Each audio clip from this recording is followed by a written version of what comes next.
Hello, my name is Morgan, and today I'll be discussing strategies to decrease ICU nurse stress using a theory-informed approach. ICU nurses face immense stress from high acuity patients, long shifts, and emotional demands. This stress can lead to burnout, reduce job satisfaction, and even compromise patient safety, as noted by Gao et al. 2024. My goal is to explore how evidence-based interventions can address this issue and create a healthier, more sustainable work environment for ICU nurses. How can stress be decreased for nurses working in the ICU, and why is this important? This is a critical question because ICU nurses are at high risk for burnout due to the demands of their role. Stress not only affects their mental health, but also increases medical errors and impacts patient care quality, as found by Quesada Puga et al. 2024. Addressing this issue is essential for improving nurse well-being, retention, and overall patient safety. Pictured here is my initial concept map. As you can see, I initially only focused on the stressors and not how to help nurses work through the stress that they were facing. This was a very reactive approach rather than a proactive approach. I realized this early on, and this is reflected later on in my final theory application. To tackle this question and guide the creation of my own theory, I used Betty Neuman's systems model.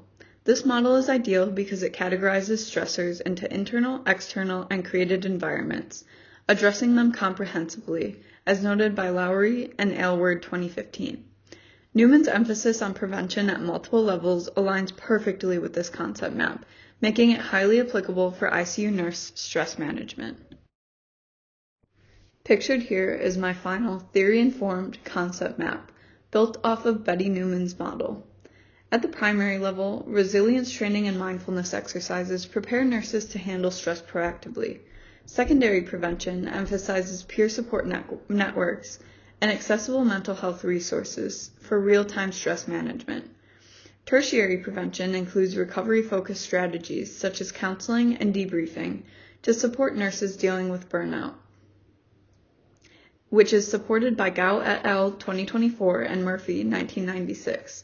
Together, these interventions provide comprehensive support across all stages of stress. This slide goes more into detail about the specifics of managing stress proactively at every stage, from early interventions to recovery. For example, it emphasizes addressing internal stressors like emotional fatigue, while also targeting external factors like workloads and team dynamics. This comprehensive approach is essential for managing the complexities of ICU nurse stress. These are only a few examples, but there are many other ways to combat stress. This is another visual representation of how to combat stress and also the studies that support these interventions. The concept map integrates Neuman's model with evidence-based interventions. Primary prevention focuses on building resilience through mindfulness and stress management workshops, which have been shown to improve mental health in high-stress environments, as noted by Varvogli and Darviri 2011. Secondary prevention ensures real-time support through peer networks and mental health resources, which mitigate stress before it escalates. Gao et al. 2024. Tertiary prevention includes recovery services like counseling, which significantly reduce burnout and improve job satisfaction. Murphy 1996. These interventions work together to create a robust, supportive system for ICU nurses.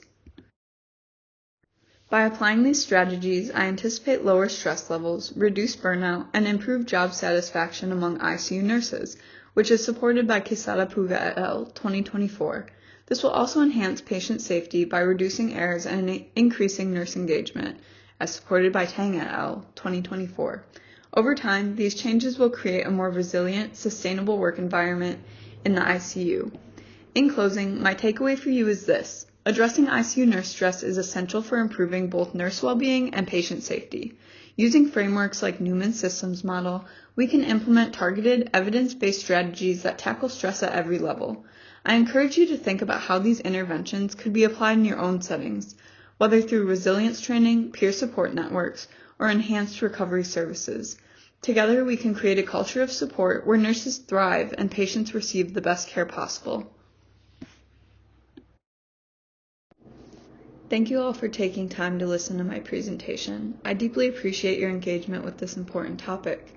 Your dedication to improving nurse well-being and patient care inspires me, and I hope that these insights will spark meaningful discussions and actions in your own healthcare environments. Together, we can create supportive, sustainable workplaces that benefit both nurses and the patients they serve. Thank you, and let me know if you have any questions.